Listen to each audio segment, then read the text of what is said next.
MPP's Nana Akufo-Addo has asked for a critical look into how electoral commissioners are appointed to ensure credible future elections. And make it a more credible exercise. At the end of the day, if we have credible elections, we will have peace in Ghana. And that is what we want, a credible system, method of appointing the electoral commissioners, the way that they work, the actual technical details of the these are all what have got to go into the mix of electoral reform in our country.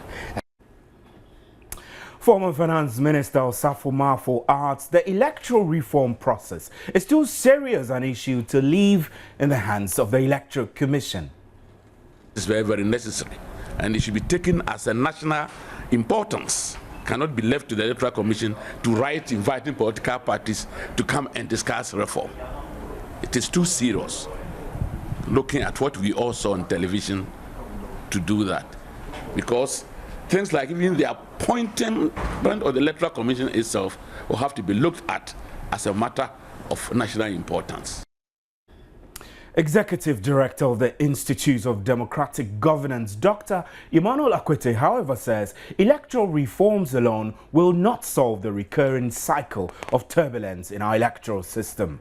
The electoral reforms alone will not bring about an end to the recurring cycle of turbulent elections and polarizing politics in our nation. We think there is good scope for us to see the kind of reforms that will strengthen institutions like Parliament and would also strengthen executive governance in the country. There's many more angles to this issue. Make up today's big story.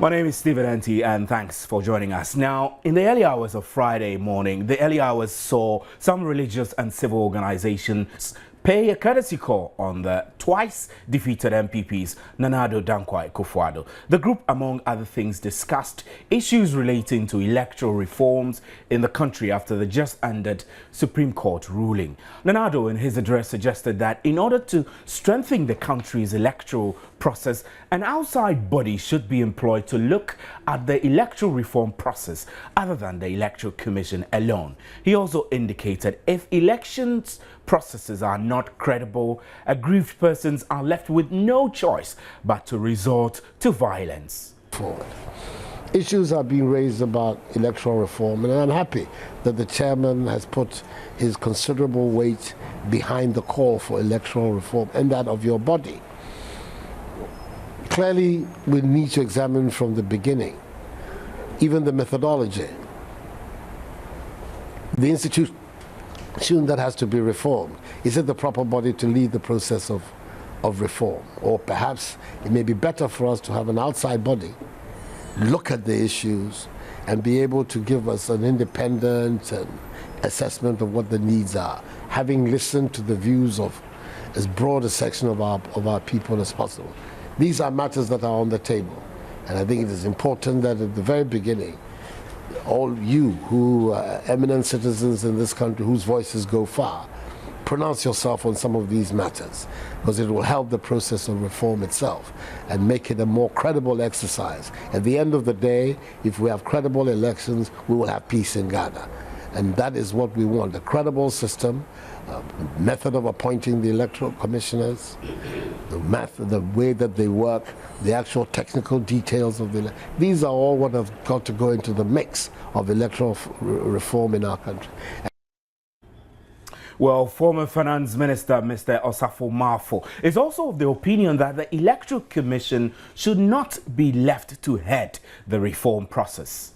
I want to draw your attention to the summit you had on the 19th of July, which had justice, peace, and reform. And now, justice and peace, we believe, we finish those immediately. what is left is the reform. And the reform obviously cannot be spearheaded by the Electoral Commission, as it appears to be starting. No, certainly not. Because, as you have said, the reform should go beyond electoral reform.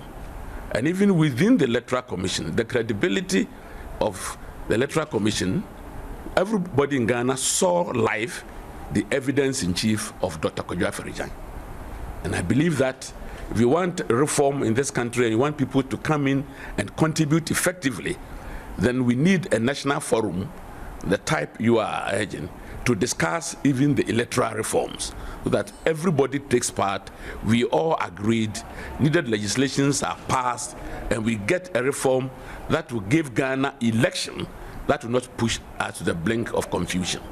I think this is very, very necessary, and it should be taken as a national importance. Cannot be left to the Electoral Commission to write inviting political parties to come and discuss reform. It is too serious, looking at what we all saw on television, to do that. Because things like even the appointment of the Electoral Commission itself will have to be looked at as a matter of national importance. Executive Director of the Institute of Democratic Governance, Dr. Emmanuel Akwete, asked that the attention of reform should be cut across, adding that other government sectors need to be reformed as well. We think the time for reform has come, having set the tone and the pace for us to think about our national interest, and also work hard, maybe to die a little for our nation. And I think it's an exemplary demonstration of your belief in the nation that occurred on the 29th, the way you handle things. But we have an agenda before us. The national agenda, as we see it, is not just about electoral reforms in terms of improving the efficiency of ballots and voting. The electoral reforms alone will not bring about an end to the recurring cycle of turbulent elections and polarizing politics in our nation. We think there is good scope for us to see the kind of reforms that will strengthen institutions like Parliament and would also strengthen executive governance in the country. And there are far-reaching reforms that will require political leadership, political leaders working together. The reality we see, however, is that our country's political structure has attained a stage where we have to necessarily find our parties talking to build consensus on the kinds of reforms that will move the nation forward. We know this is dear to your heart. We also know that the president has committed himself to such a reform, even in his response to your congratulations. But for us, ours is to provide the necessary support. Well, what are your opinions on this matter? You can share your thoughts on Facebook, facebook.com/joynews on TV, and let's read them here. Thankfully, we're now joined on the line by former Finance Minister Yao Osafo-Maafo. It's great to have you here, sir. Good evening. Now, your opinion is that electoral reform cannot be left into the hands of the EC alone. What informs this thinking?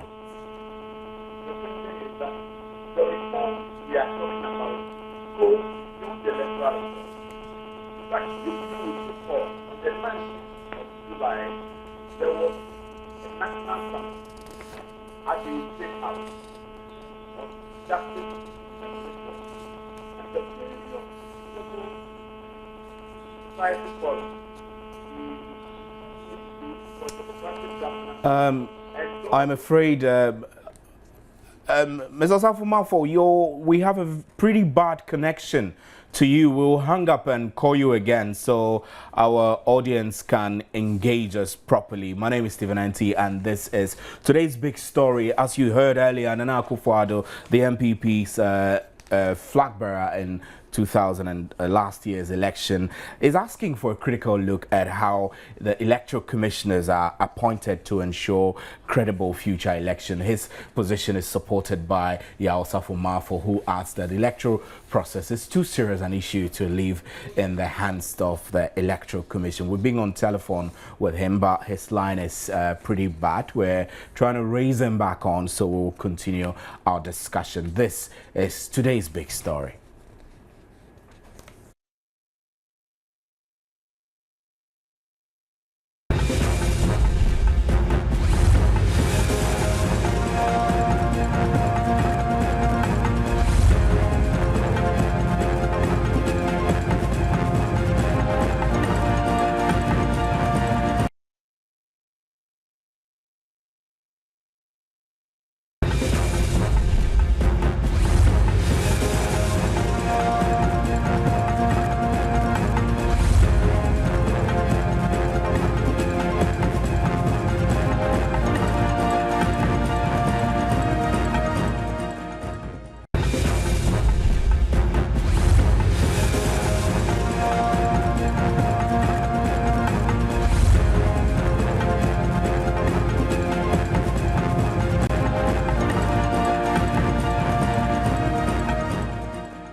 Welcome back to today's big story. And as you've heard earlier, the MPP's Nana Dodankwe Akufo-Addo says that it is critical to take a look at how electoral commissioners are appointed to ensure credible elections. Yao Safo-Marfo, former finance minister, is on the line now, so we can continue our discussion. So good evening, Mr. Safo-Marfo. I was asking earlier what your thinking is behind the position that the Electoral Commission should not be left alone to handle electoral reforms. First of all, the reform we are all thinking about goes beyond the electoral reform. The Electoral Commission as an institution itself must be reformed in a way.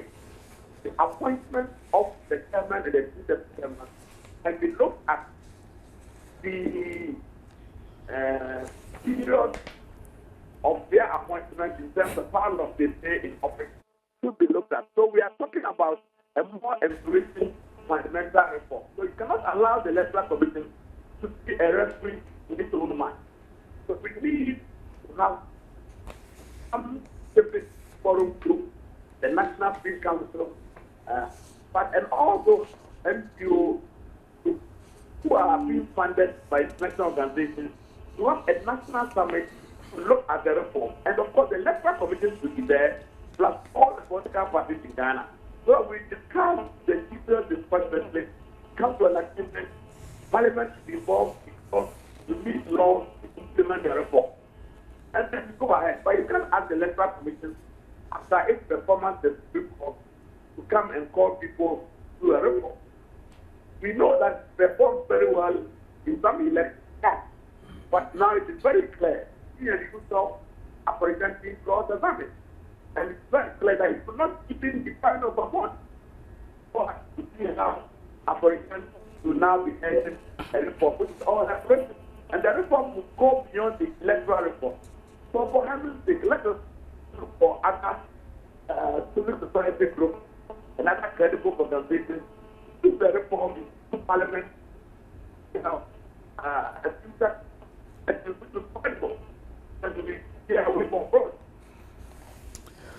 Well, Mr. Safo-Marfo, we're still struggling with the connection, but I'm still holding on to hope you can hear me. I can't hear a word. Right.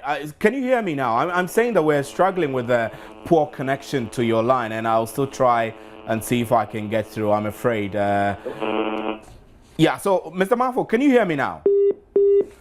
I'm sorry, we've lost Yao. I'm afraid we've lost former finance minister Yao Safo-Marfo. But if you've just joined us, this is today's big story. And earlier, Yao Safo-Marfo, the former finance minister, says that the electoral reform process is too serious an issue to leave in the hands of the Electoral Commission. Let's listen to him again.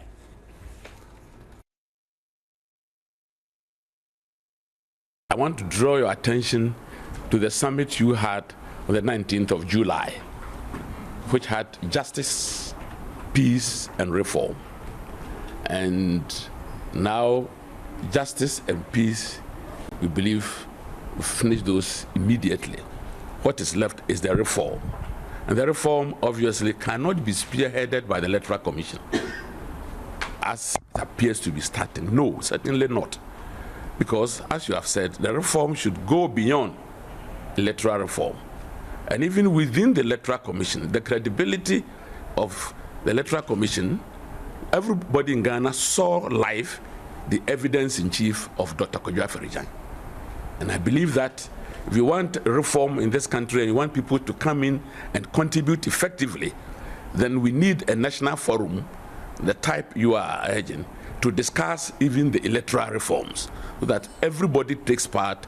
We all agreed, needed legislations are passed, and we get a reform that will give Ghana election that will not push us to the brink of confusion.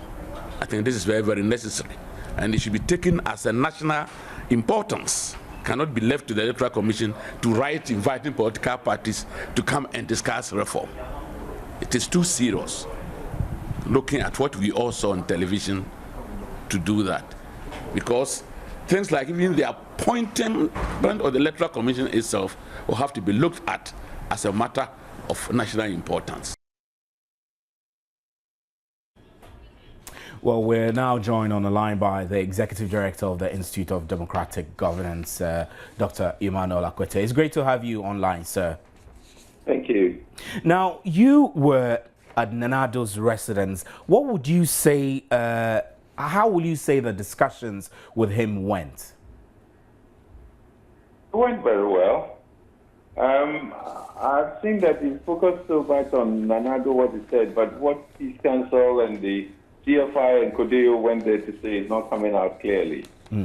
So that's one of my reservations. Right. So, but yeah, I think the purpose was that we had enough. Mr. Yaosafo said we are the group that did the what the media called the Electoral Peace Summit, and we had looked at justice, peace, and reform, but we thought that the preoccupation for some time was with peace and justice. Now we've gone through that phase, and we're looking at reform. And it's important that the reform agenda is supported at the highest level. We wanted to put that forward to the leaders, and Nana Addo, for that matter, having contributed to the peace, deserves commendation, but also beyond that, we felt this is an important matter that we should put back on the table, so we find a way of working at it in the national interest. Right. So, and yeah, the chairman spoke. The Asokore Hine, Nana Kwabena Asante, the second spoke. He was the chairman of the expert committee for the 92 Constitution. I did as well, and they responded, and that's how the conversation got carried. But I think what we wanted and what we thought went well was that we were beginning to bring out the issues of the reform and saying that the chairman of the Peace Council, for instance, said that reforms must be a national agenda. There has to be dialogue, a lot of talking to build consensus, so it will take us forward. And Nana Asokore repeated that, and I made a contribution on behalf of my colleagues that a broader view needs to be taken at. But we didn't think that was the time to do the details. So we said consultations are important, and just as we were talking to Nana Akufo-Addo and his advisors and party members, we also will do the same on the other side with the NDC and hopefully the president. Right. So, Dr. Akwete, I mean, I know that you just mentioned a while ago that you didn't provide more details, but can you give us an idea of what your group meant by broader consultations of that nature, or reforms should be of a broader nature? I think, first of all, we all had views. We shouldn't forget that before the petition, there had been an extensive, or the elections, extensive constitution review exercise. And there had been views on the electoral reforms. There had been views on winner takes all. There had been views on development planning. There had been views of how to strengthen the institutions so we can have more effective governance, development, less corruption, and all that. So it is a broader view and a conversation on how to strengthen the governance institutions of the state. And we drew attention to this, that we did those because we felt that we've gotten to a point where the concentration, all that we do is to look at elections and who comes to power and ballot box reforms and so on. But there are also bigger issues, and part of it is our concern that our elections are becoming scary and scarier. And how do we deal with it? And everybody's talking about the weakening of our cohesion and polarization and all these things we feel we could deal with through institutional reform. So since the verdict, I think we've gone back to elections, electoral reforms, but we wanted to articulate electoral reforms in a way that connects to the other changes that we want to see happening in the country. So we would have a stronger governance and development system, and we can begin to address the issues that affect the majority of the people, the real issues of development. Right. So do you get the impression that the political actors, including Nanado and the MPP, the NDC, and the other political parties, are looking forward to working together for such reforms? You know, that is where the problem is. We've talked to the two sides. Consultations have been going on for some time now. And truly, they are aware of the situation and they want to talk. But the relationship between the two is pretty bad. They don't trust each other at all.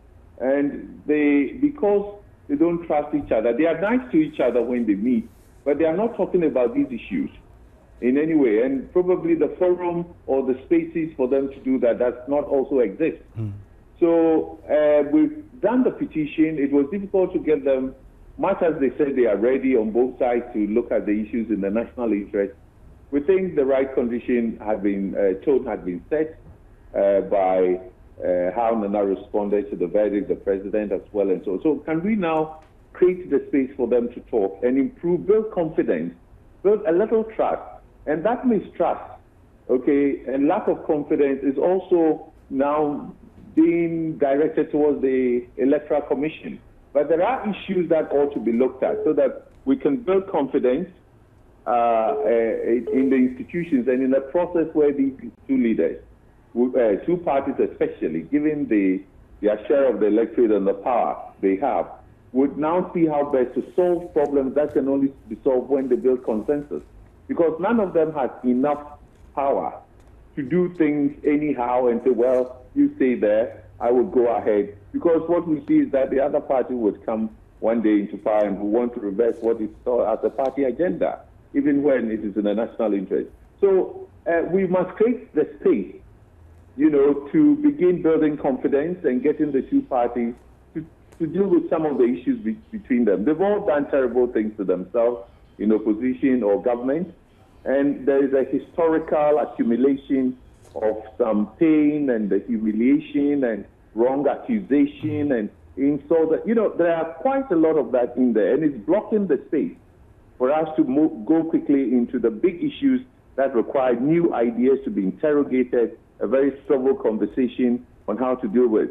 But they are leaders, and you know, when it got to the point where they both had to show, the leader of the NDC, the leader of the MPP, we saw them speaking. Now, how do we move them to begin talking so they can improve their relationship at all levels, a multi-level kind of dialogue, so that we can now shift our minds onto the important questions that must be solved to move the nation forward? It sounds like a very uphill task. Who would you recommend? I mean, civil society group or the Electoral Commission? Which of these two bodies or institutions should be leading reforms to, well, bring the parties together for, to a position where they stop being suspicious of each other so they can work together towards these reforms? Well, you know, the Peace Council, the Civic Forum Initiative, Codeo, Christian Council, Trade Union. I think the good thing is that in Ghana, we have the various groups who are talking to our leaders. We shouldn't forget that our party leaders are also part of us.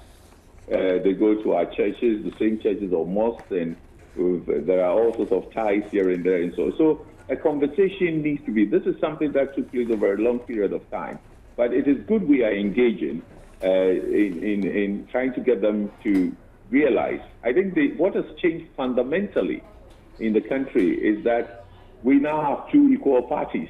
They are not just two parties; they are equal parties, and that is new. It changes the power game. And therefore, the need to talk is more compelling, to find dialogue. In democracy, you talk, you may disagree for so long, but you also make conscious effort to accommodate each other, find the common ground, the consensus, so you can go forward. Maybe a little step forward together will bring greater stability and peace. And we have to encourage them, create the spaces for them, and see how different methods will be used to get them to open up to each other. It takes time to do those things, but it can be done. And we have leaders who engaged in this, traditional rulers and all that. So that confidence is there. And truly, this is the time we have to move into doing that. And once we do that, the other institutional questions will be solved. Now, it's not a choice between Electoral Commission and us. Electoral Commission is a very important national institution with clear mandate and a law backing it. Most civil society groups don't have those kinds of laws backing them. Right, and Doctor. So we work to assist them as we assist other institutions in the national interest. Right, thank you. Dr. Akwete, thanks for your time. We're also joined on the line by Professor Emmanuel Asante, Chairman of the Peace Council. We'll take some reactions from him. So, sir, great to have you on the show. Professor Asante. Good evening, sir, Professor Asante. Professor Asante, if you can hear me. Yes, I can hear you. Yes. I know that you were at Nana Addo's residence. Can you tell me, your impressions of the meeting and how productive it was by the end of the day? Well, let me tell you that it was not a question of us going to have a meeting and expecting some kind of result out of that meeting. We just went in there, first of all, to congratulate him for the statesmanlike manner that he handled the Supreme Court verdict, and also to let him know that we believe that the time is right for some kind of dialogue between inter-party dialogue, not just inter-party dialogue, but dialogue involving the civil society to bring about some kind of reform in the entire, electoral system, and also reforms that should go beyond even the electoral things that will ensure that we do not enter into situations that will lead us to where we got ourselves into in 2011, 2012. So basically, these were the sort of things that we did. And I'm glad that Nana Addo affirmed his commitment to the rule of law and to the fact that he also affirmed himself to the peace of this country. He talked about reforms, especially the electoral reforms, and they had misgivings about the electoral commissioner, calling for sackings. They would wish that there would be mediators. But as my colleague, Dr. Akwete, is saying, it is the electoral commission that has the mandate. They have the legal mandate in matters of elections and electoral reforms and all that. We, the civil society, and as a peace council, all that we can do is to try to create a condition for the possibility of JoJo that can lead to the sort of reform that is needed. Right. So, looking at these reforms that Dr. Akwete mentioned earlier in our interaction, that it does appear that the political parties are suspicious of each other and haven't come to that common platform to work together towards these reforms. As a chairman of the Peace Council, how do you think that we can begin to whittle down this suspicion between the two so they can work together? I do believe that, by all means, there will be the need for some kind of neutral mediators to come in. And the neutral mediators could be civil society, it could be Nananum, could be other people who will bring the two together to sit on the round table, to really discuss matters that will be of interest to the entire Ghana. I do not really believe that it should be a matter between the political parties, but all of us, civil society, should be part of such discussions. And then we think about what will be good for all of us in our country. Somebody should mediate. And I personally, that's my personal thinking. And we do have institutions in the country that can actually provide the mediation that is needed for us to sit and talk. Thank you very much, Most Reverend Professor Emmanuel Asante, Chairman of the Peace Council. We're grateful to you also, Executive Director of the Institute of Democratic Governance, Dr. Emmanuel Akwete. This has been today's big story. We'll take a break and we'll be right back with Joy News Interactive with Marianne Turi.